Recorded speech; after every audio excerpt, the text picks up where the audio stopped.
Hello everybody, welcome back to my channel. We are going to do our December update. Pretty much everything you guys have already saw if you watch my whip parade, but yes, Cam, I see you. I know, you're an attention seeker. I'm talking and you think I'm talking to you. But there is one new project that I've started that you guys haven't seen, because I finally received the pattern for that. But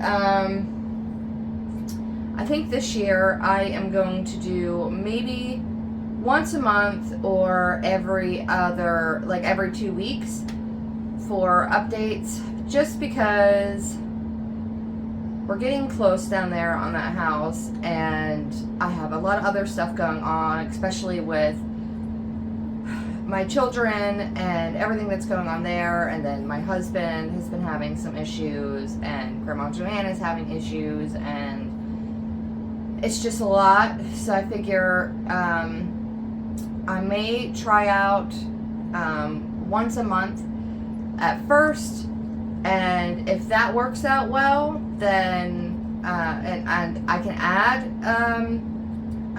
another video in the middle of the month, then I'll do that. But if not, I think, you know, at least once a month I'll be talking to you guys, which is pretty good. I'm miss speaking to you all every single week and telling you everything that's going on, but it is what it is.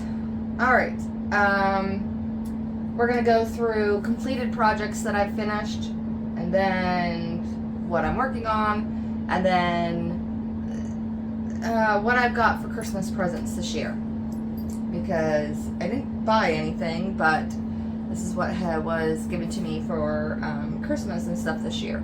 So we'll start out with the Bella Filipina Mermaid of the Season sow.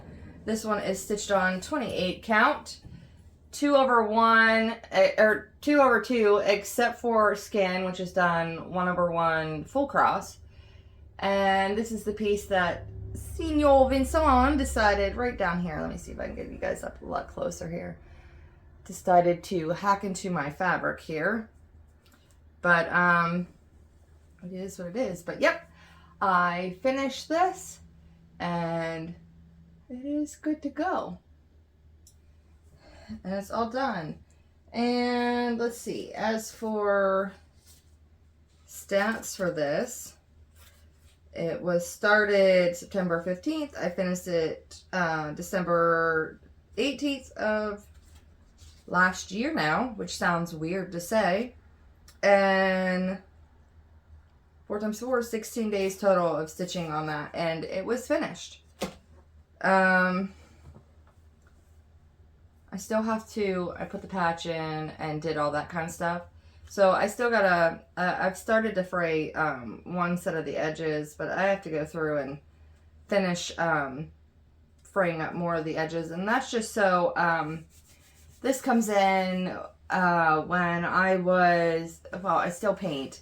But anytime I have children, so sometimes they would go through and they would poke a hole in a canvas I was working on or whatever. And there's a way to inlay a small piece of canvas there, put it in backfilling, and then a little bit of gesso and things like that. So that way it's back up to the surface of the paint, and then you can paint over it and nobody would ever know it was there. But in order to get it to when lie flush and not have things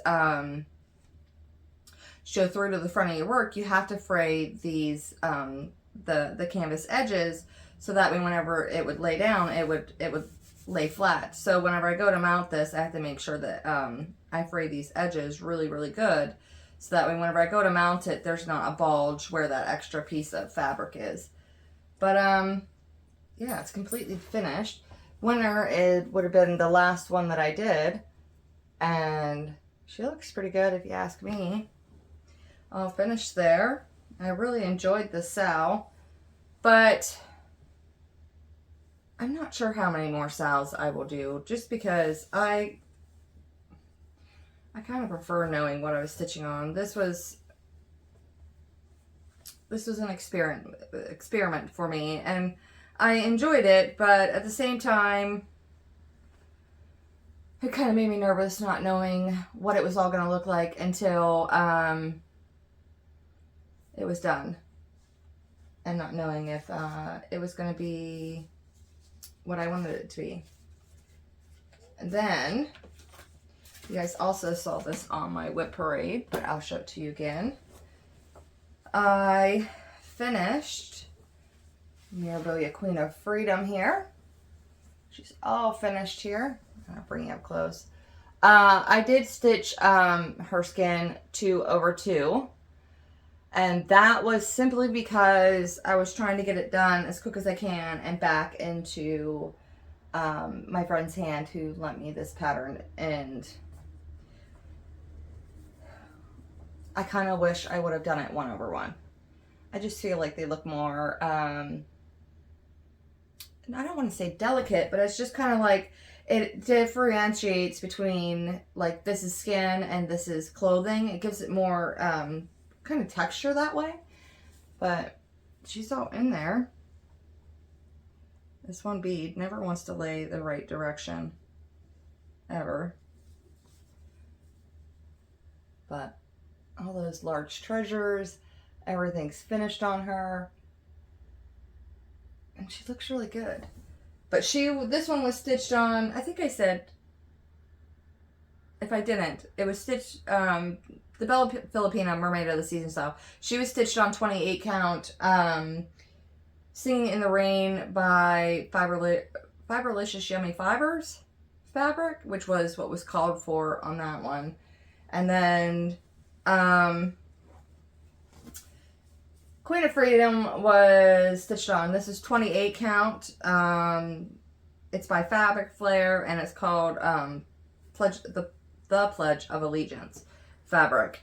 And it wasn't my idea. I don't remember who I saw. I think it was on Instagram. Somebody was stitching her on this, and I knew I loved that fabric for her, so I was picking that one. Queen of Freedom was started on November 20th of 2023, and I finished her on December 13th of 2023. So a total of 24 days total of me stitching on her. And then the last one that I started, my friend has finished, Lady of the Flag. So here she is. She is being stitched on 28 count by Fabric Flare, We the People fabric. And her skin is being stitched 1/1 full cross. And I'll get you up close. I stitched on her for 11 days in December, and today is the 8th of January. So what? This is 19 days of progress on her. But because of Christmas and the holiday, Christmas, New Year's, and things like that, she hasn't got full days of being stitched on her because my children were home and I had Vincent, plus all the holidays and everything else. So it might have been like 1 or 2 hours here, 1 or 2 hours there, versus my normal of like probably about like 6 hours throughout the entire day.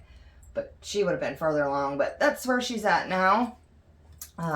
Just regular cross stitches so far because I haven't worked my way up to the top. And once I always hold off on beading until I get to the top because I have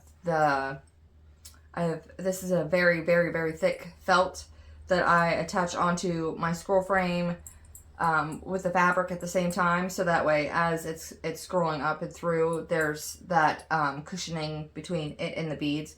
And I always, if they have big treasures, I wait to add those till the end because even with this big giant thick felt, those can push through, and I don't want weird dent marks on my fabric with the big giant treasures. So I'll wait to add treasures till the end, which I don't think she has any treasures if I think about it, but she may have one. I'm not 100% sure. But yeah, so she's getting there. She's getting, I almost have the entire, because this is halfway on the pattern here. This is halfway. So once I get the full way up to the top, that is she'll be halfway completed once I get all the back stitching and the beading done. And of course, you know, I got to do her head and the very top of the torch and then the top of the flag here. And she will be halfway finished already, which is insane to think about, but that's how fast I mean, if I really put my mind to it, I can stitch them pretty fast. All right.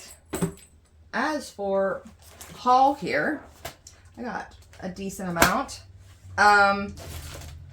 My son Anthony, this is not sealed for some reason. My son Anthony bought me the sparkling peacock mandala by Chatelaine. He did buy me the Karen water lilies that went with it. And there are so much more that needs to be bought for this. And I have a feeling it's going to take me a long time to source all of this material. And I might even switch some things out just because they're harder to source and I don't feel like waiting forever. I'm not a patient person. But I am excited to start this, and I was surprised whenever I opened this because I sent him a couple different ones that I would want.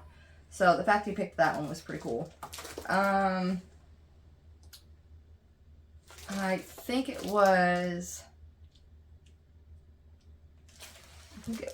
my husband's mother bought me this one. It is by Joan Elliott. It's called The Victorian Lady, and I love the Victorian era. I love the Gilded Age. I love the Edwardian era, like all of that kind of stuff. Like, I just love it. I believe it was my friend Coral who bought me these two. This one is by Mill Hill. It's called Let It Snow. And from what I see in these patterns, it's mostly beadwork. There is some floss, and some of them call for flourish and things like that. But there's a couple in here that, like I love the snow sign right here. I love that. Is there more pictures in here? What else is in here? Or is that it? Nope. Everything inside is patterns. But I love the snow sign, and I really think the snowman is so cute. And there's little... there's this little banner here. I don't know if you guys can see that one with snowflakes and stuff. I think that's really neat. She also got me this one, which I wanted this one for the Santa down here. This is a Mill Hill booklet. Let's see here. Called Santa's Holiday. And I love this sign here that says believe. And, but Santa here on the back with his reindeer and his sleigh, that's the one I love the most. And I'll probably do this one too. Santa and his reindeer up here. And I don't know. There's actually quite a few on this one that I like. So we will see. Okay.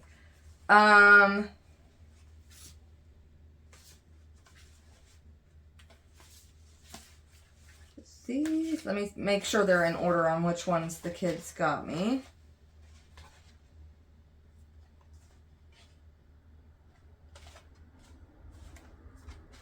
I think that's right. So Damon got me Mirabilia. This one is Ophelia. I'm excited to stitch that one. And then he also got me Lady... Is it Hara or Hira? Or Hura? I don't know which one it is, but I love peacocks, so this one's right up my lane. Also by Mirabilia. Well, all of these are by Mirabilia. This one, I believe it was Lydia picked out this one. She knows my favorite color is yellow, so this is the Blossom Harvest by Mirabilia. And I got that one. She picked it out because she knew Mom's favorite color was yellow. And she also got me this one, which is White Christmas. Again, it's got yellow in the dress. She knows yellow is my favorite color, so she bought me this one. And I love both of them. I'm excited to stitch them and see where they go. And then that was Damon and Lydia. These ones are from Abby. Beyonce Bella by Mirabilia. Snow White and the Little Mermaid are my favorite Disney movies. So this one is fitting for me because it reminds me of Snow White. And then Abigail also got me this, which is The Scent of Old Roses. And I just love the way that this one's looking down. I just think I love the way that, you know, it's got a different sort of profile to her, and she's looking down, and I think that dress will be so much fun. And she's got like florals all over the place, in her dress, flowers all over the place, and I just think it'll be fun to stitch. We will see what colors I go through. As for life update, there has been a ton of stuff going on in my life, and I wouldn't say, it's not that it's not scary, but it's also something we've been dealing with for quite a while, and it is what it is.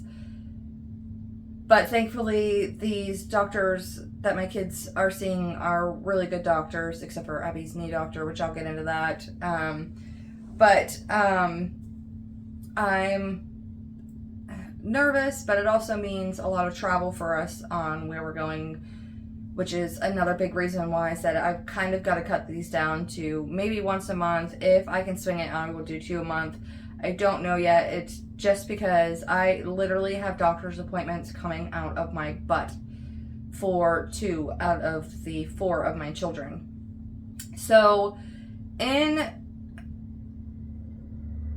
November, no, we'll start with Damon first. So Damon had his cholesteatoma in his ear that I explained to you guys over and over and over again about that. And because that sort of tumor has an 80% chance of growing back, he has had to go down every single year since he's had the surgery to have it removed. Not only to, Damon has hearing loss in his right ear from that cholesteatoma because it destroyed his stapes. And the stapes is the smallest bone in the body, and it's one of the big components on that we can hear. When he had his first initial surgery and they removed that cholesteatoma and everything, they had to remove all but one bone from his stapes because the tumor had obliterated the other 2 bones inside the other 2 parts of the stapes. I don't know if it's, the way he explained it was they were bones, but from what I understand, it's all one bone, but it must be like it has like 3 legs or whatever, and 2 of them were destroyed, so he only had the one. And so when he came out of surgery, he had no hearing at all in his right ear anymore. And it was about 6 months later, I want to say, we went back to the doctor, and he was like, there's this metal stapes implant that we can place in there, and because of how destroyed the rest of his stapes is, and he only has that one bone left, they didn't know how much hearing he would be able to get back. That it was, he said, you know, it's a 50-50 shot, but again, it's a serious surgery. They can't go inside the ear. They have to cut through the skull, move the ear back, and go in through that way. It's the same way they had to remove his tumor. So Damon already knew what the surgery would have entailed, and I left it up to Damon. Damon was 14, 15 at that point in time, on what he wanted to do. And I got a lot of flack from that from a lot of people in my family, and just being like, well, you should have just made the decision. And I was like, yeah, but I'm not the person that has to live with this for the rest of their life. I'm also not the person that has to go through the pain of the surgery, because it's pretty painful. and things like that. So I had left it up to him on what he wanted to do, because even with a hearing aid in his right ear without doing the surgery, it didn't matter because he had no hearing at all. He was missing a component for being able to hear out of that ear. So I left it up to Damon on what he wanted to do, and he has ADHD, and it was really debilitating for him to not be able to hear out of that ear, because then he was getting extra noise from the left-hand side, and it was causing him to not be able to function as normally as he can with his ADHD and stuff. So I left it up to him, and he opted to have the surgery, and he healed amazingly well. And his doctor was blown away with the fact that he is only missing, I think it's three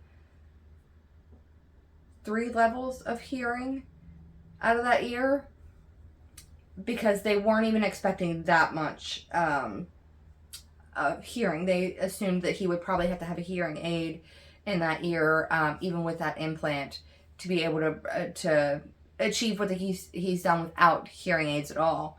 So that was amazing. But anyways, my point is every single year he has to go down, and he has to, the longer that implant is there, the more the bones and everything grow together and solidify, and it's possible he could get more hearing back. And it's not really a experimental surgery, but they just want to continue doing the research on that sort of, I guess you could call it a prosthetic, but it's not really prosthetic.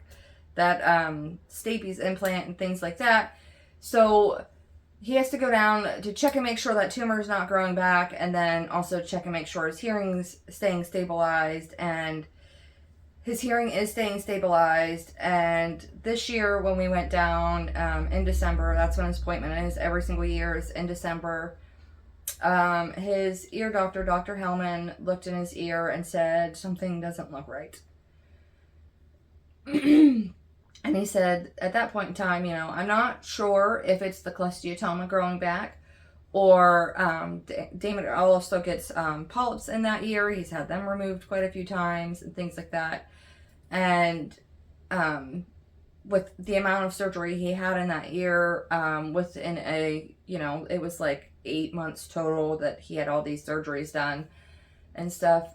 He wasn't sure if, he was just now noticing some sort of weird scarring tissue that happened in there that's just, sort of developing like a keloid or something like that, or he wasn't 100% positive, so he sent Damon in for a CAT scan. We saw his doctor on a Tuesday. Damon had his CAT scan that Friday done, and even with the holidays and everything going on, it was like the day after Christmas, I want to say. No, not the day after Christmas. It was 2 days after Christmas. We got the call from his doctor that his cholesteatoma is back. And the good news is that it's still really, really tiny. And he wants to get it done quickly, because for some reason his body seems to grow these cholesteatomas very, very quickly. So I'm still waiting on a call from them for a surgery date for him. So he will have to have surgery again to have that removed. But the good news is that because it's so small and it's only inside his ear this time, and because it's so tiny, they can actually go in through his actual ear canal and be able to remove this, instead of having to cut into his skull and do all that kind of surgery again. The only thing that worries me with Damon is he struggles with waking up out of the anesthesia. And the first surgery, he was in surgery, what was supposed to be a 2.5 hour max surgery, turned into a 5.5 hour surgery. And it took him an hour and 30 minutes to wake up. And I actually went back to the first recovery room, where only the doctors and the nurses are supposed to be. You usually see your family in the recovery too. I had to help wake him up, and it took me 30 minutes of nitpicking at him to get him to wake up. It took a while to, it was very scary because they were nervous that he was slipping into a coma and he wasn't going to come out. And so the second surgery that he had, he still struggled a little bit with waking up because of the reaction he had the first time. They changed things around, and it still took him an hour to wake up, but it wasn't as bad because even before he fully woke up, he was showing signs of, I don't remember what they said at that point in time because I was a mess through both surgeries, especially after the first experience of him almost slipping into a coma there. I guess he was showing signs that he was waking up, but the hospital staff down there that, and they knew the experience I had with his first, they were completely and utterly amazing. The nurse actually had a direct, phone that she would actually call me every 15 minutes on my cell phone. Once he went back to recovery, obviously not while he was in surgery, and she was calling me every 15 minutes to let me know that, like, yes, it's taking longer for him to wake up, but you don't need to worry because he's doing this, and this, which means he's slowly coming out of it. He just might be somebody that takes a little longer to get out of it, but he's not in as bad as a position he was the first time. It's just taking him a little bit longer to wake up. So that was reassuring to get those phone calls and stuff, and I really appreciate that. But that's the scary news for Mr. Damon is that he has to go the whole way back down to Pittsburgh, which I live in central Pennsylvania, which is a 3-hour drive the whole way down to Pittsburgh for me. And it'll be we'll have to leave this house at 1 o'clock in the gosh darn morning to get him down there. And I mean, it's a whole ordeal for us and get him scheduled for his surgery for that. And then I think I've explained this 1,000,001 times that Abby has exotrophy of the eye as well as her dislocated knee right now, but she's had the exotrophy of the eye since she was born. Amazingly, she was able to make it till 9 years old before she needed to have surgery, and then she had the surgery, and it's almost 5 years now. It'll be 5 years in June since she had that surgery. But because there's a small risk of it coming back and stuff like that, the eye shifting again, it's always possible that somebody might need another corrective surgery and things like that. Well, unfortunately, I had noticed it for about the past year, more so at the dinner table. When we're all sitting down at the dinner table and we're eating, I would notice that she would be looking at me, and her right eye was she'd be looking at me. This eye would be center on me, but this eye would just be off just enough that you noticed it. And I told her doctor that in June, and he couldn't get it to budge. And then he set us an appointment in December because this was during the summertime. And she slept in. She woke up 2 hours before her appointment. And then we got her fed her breakfast and everything and got her out in the car. And then she went back to sleep and slept until, it's a little over an hour away for her eye doctor, her eye specialist.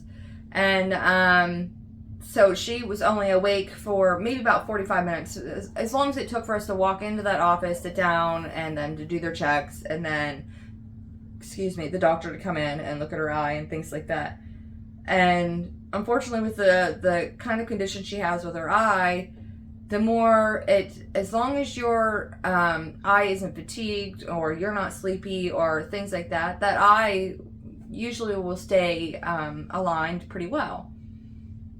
So he wanted her to have an appointment in December. He wanted her, it was the last, he was like, I want it to be the last appointment of the day. I want to make sure that she's gone to school, make sure that, that eye is as fatigued as we can possibly get it for when she comes in.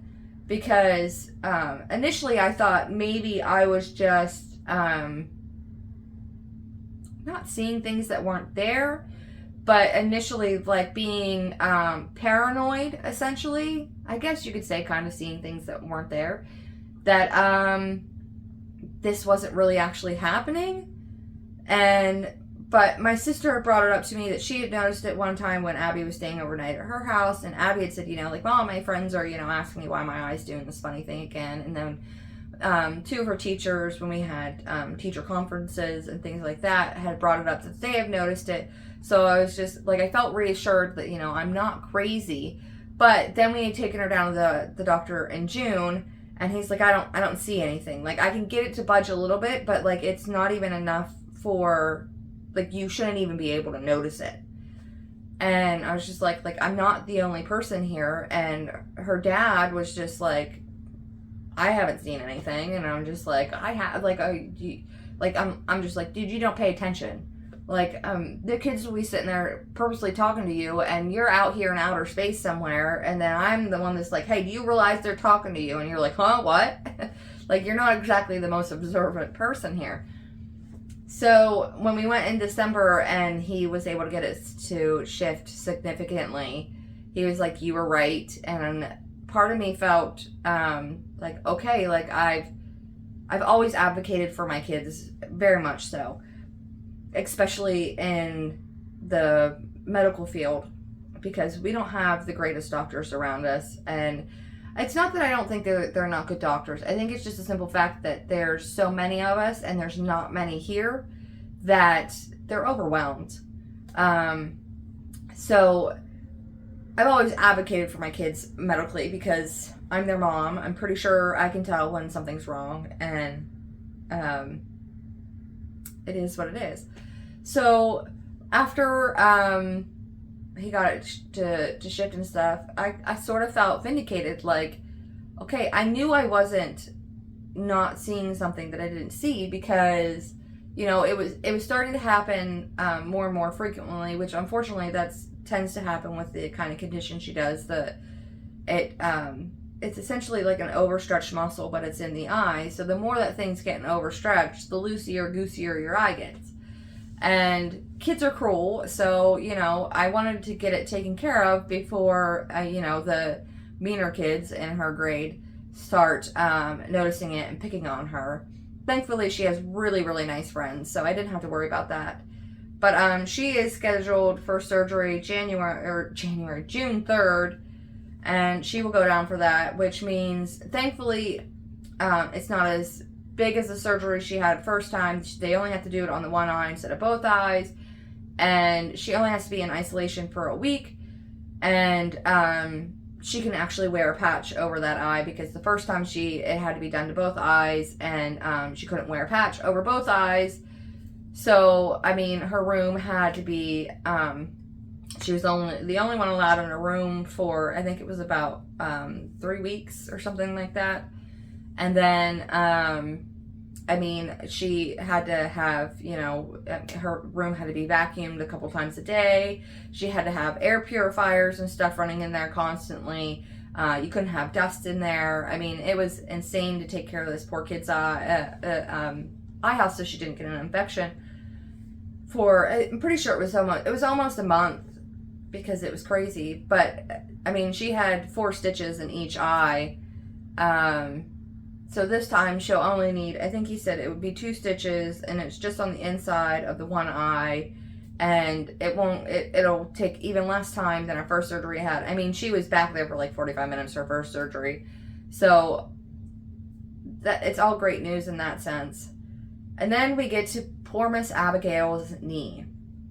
Well, she went to her doctor in December, and he was having her, like you stretch your leg out and things like that. And I guess there's a tendon right here on the front of your leg that whenever you extend your leg out, and if you push down, it's hard as a rock. Like, it feels like a bone, but it's not actually a bone. It's a tendon there. And he was having her do all sort of exercises with her leg, with her knee while she's in the office, because he wants to make sure that everything's working properly. And she had that leg out and extended, and where it should have felt like bone, he described it to us as it felt like mashed potatoes. He's like, there should be no give in this tendon, and he was worried about that she may have done something to that tendon in her knee when she fully dislocated her kneecap. and he's sending her for an MRI. And this was before Christmas. It was the week before Christmas. And her appointment was on a Tuesday. Why we keep getting Tuesday appointments, I have no idea. But her appointment was on a Tuesday, and he was severely concerned about this, and he wanted that MRI done before Christmas. And this is where I'm getting really frustrated with the office. The doctor himself, he is amazing. He is a really, really good doctor. He takes care of a lot of, the football teams, a lot of the athletic teams around here. And he even has an office down in State College and will help deal with some of the Penn State players. Like, he is an amazing doctor, but it seems like his office that he has up here is sort of just like, they don't want to do their job. I'm not sure what's going on, but he was really, really concerned and was like very adamant that, if you don't hear from us within he really wanted her to have this MRI done before Christmas. So we only had till Friday to, he saw her on a Tuesday. We only had Friday. So we had 3 days? Yeah. Wednesday, Thursday, Friday. We only had 3 days, and our insurance for Damon, when he needed his CAT scan done, they literally called in the office and got the approval that fast. And because this is an ongoing condition with Abby, they should have been able to call right there while we were in that office and get the approval that fast to get her MRI. And it would have been no problem. Like, literally, the day that I left Damon's doctor's office, I had the approval in my hand. And I was able to call the hospital the next day because when we got done with his doctor's office, it was the scheduling staff at our hospital was already done for the day. So I called the next morning, and he had his CAT scan scheduled for the following day. Like, it was, 2 days from his appointment. His CAT scan was he had his CAT scan. And it was a couple days later that, I got the call from his doctor, his actual doctor, not some nurse from his team, none of that kind of stuff. His doctor personally called me and let me know what was going on with his ear and stuff. But his office down there, nothing was going on. I was like, well, maybe the insurance is being difficult. So I let it go until after Christmas. And then I got all the approval letters from our insurance stating that they approved it. Now, yeah, we had to pay our copay of, I think it's $150 or something like that. I can't remember right now. For her to get her MRI, which, whatever, I have the money put back. It's not a big deal. I can pay for it. I'm not worried about it. And I had the approval letter, and then I wasn't getting a call, and then, now it's after Christmas. I'm still not getting a call. And I thought, well, you know what, maybe they're short-staffed or whatever, it is around the holidays, maybe they're short-staffed and, people aren't in the office or whatever, and I gave it an extra week.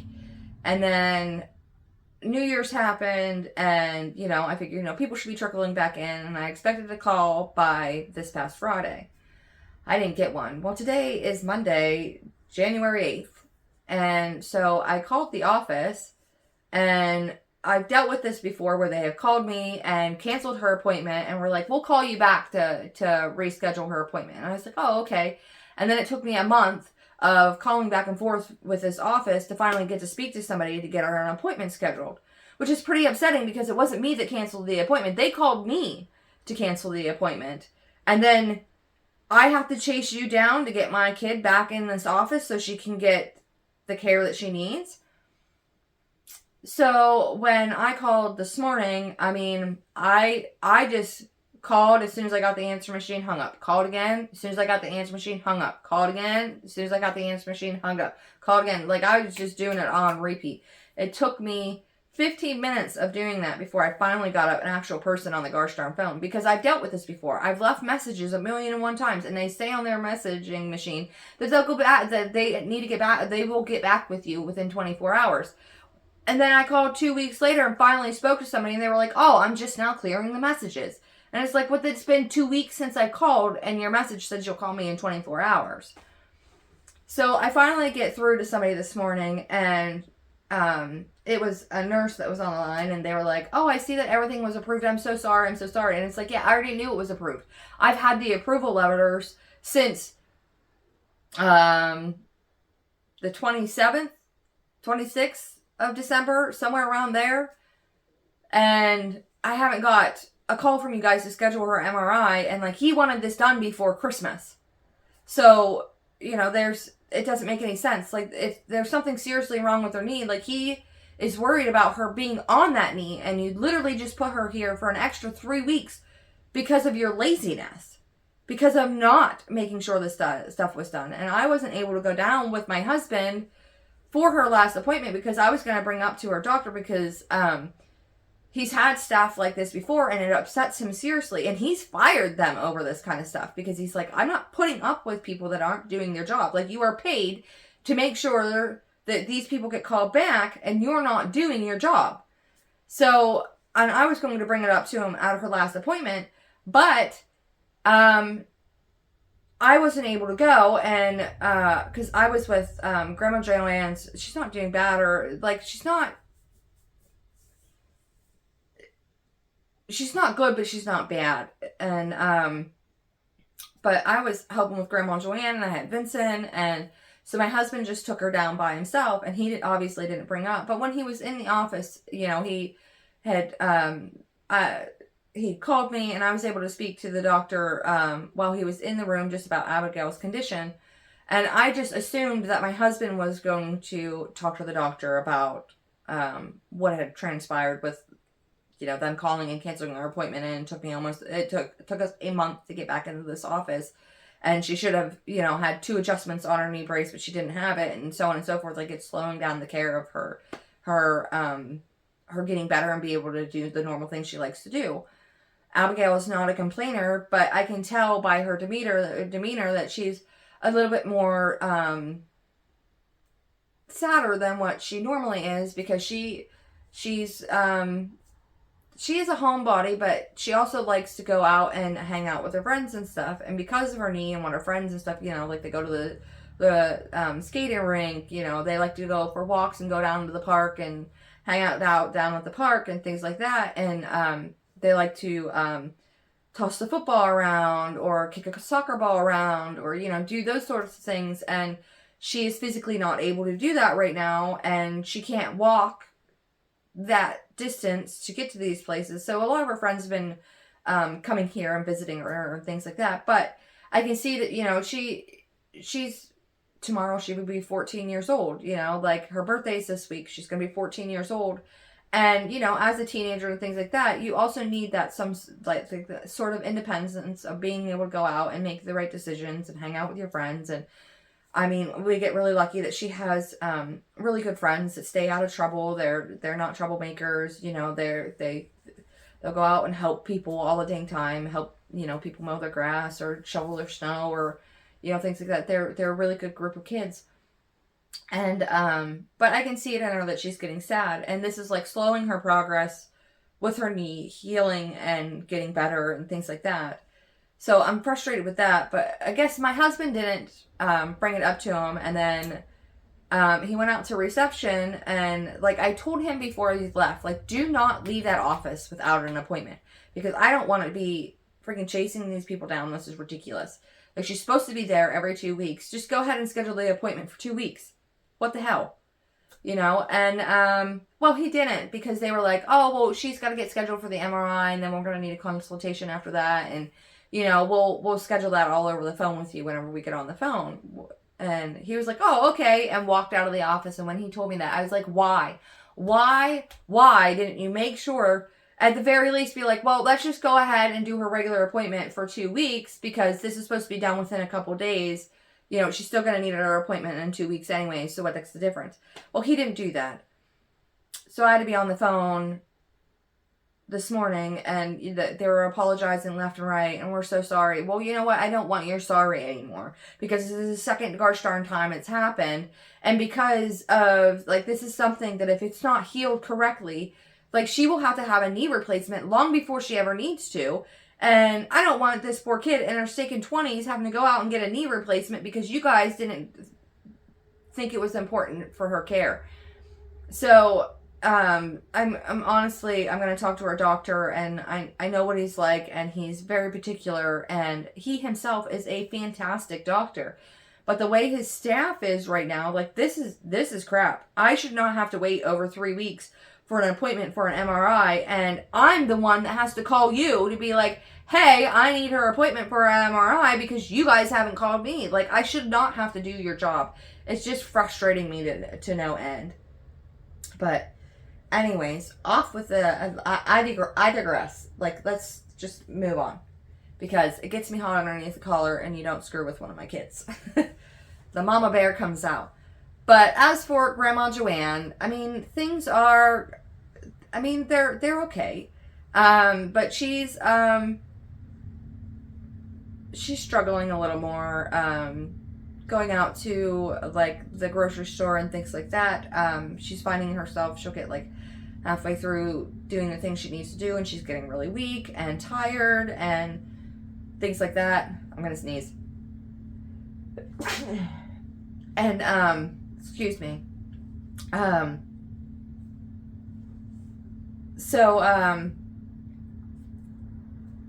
she's struggling in that sense, and, you know, I told her, you know, if you need me to go to the store for you, I'll go to the store for you. If you want me to go to the store with you, I will go to the store with you.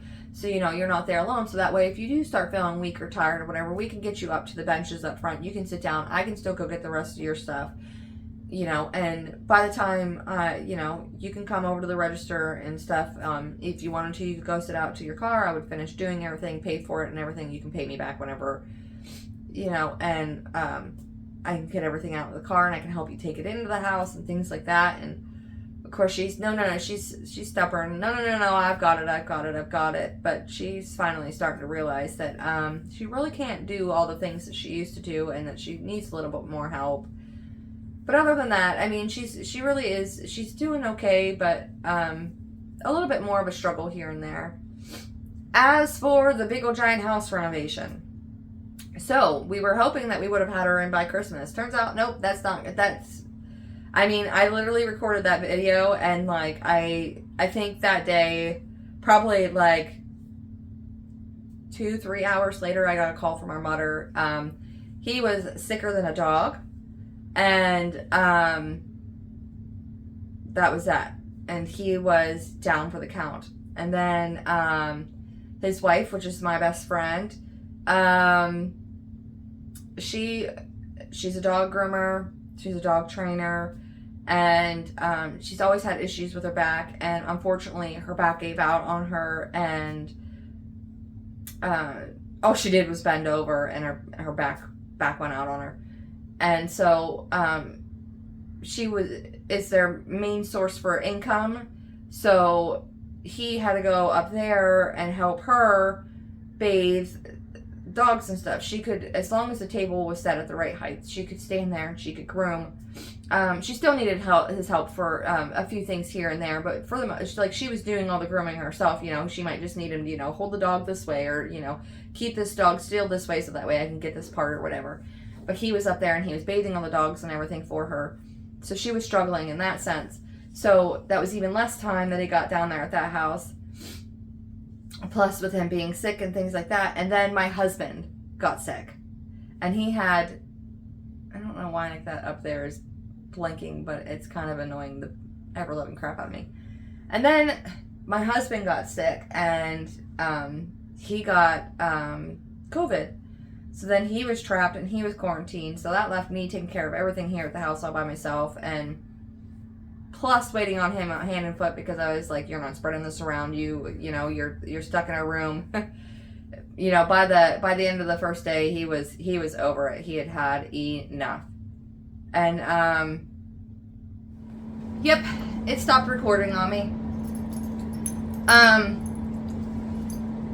So I was saying, my husband got sick and he ended up getting COVID. So then it turned into this big old thing where I was taking care of him, plus all the kids, and doing everything we needed to do. And it just meant we couldn't get down to the house at all. But the good news is that everything is sanded there. It's it's ready for us to wipe everything down and get rid of all the dust out of that house, which will be the first time since we knocked everything down that everything will be dust free when we get it done. And hopefully this weekend, my husband's went through and he's done all the touch-ups. We've sanded all that stuff down. It's time to wipe it down, and then it's time to get to painting. But there's still a lot of other stuff that needs to be done, and here's the video of that. All right, so this December update. We didn't get as far in December as we had hoped to because my husband got COVID. Our mother got severely sick, and it was just a nightmare. And it took us a heck of a lot longer to sand everything than we thought it would. But everything is sanded now. This is the living room. It's all sanded, all ready to go. It actually looks like a house now. This is the other side of the living room. All completely sanded. And then into the dining room. Dining room is completely sanded, ready for its paint. Everything in here is ready. Well, it's ready to be wiped down. It's not ready for paint yet. And then kitchen, everything is ready for the big old giant wipe down. I'm getting every little bit of dust out of this house. The whole stairway is done. I mean, look how good that corner is. Oh, I wanted to show you guys before I head the whole way upstairs.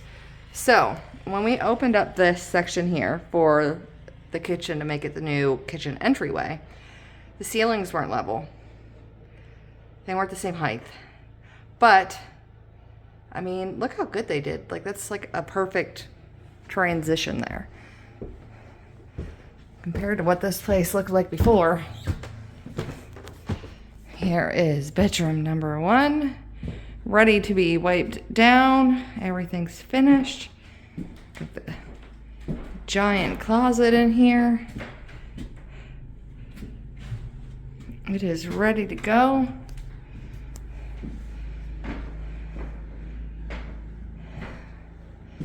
And then the hallway.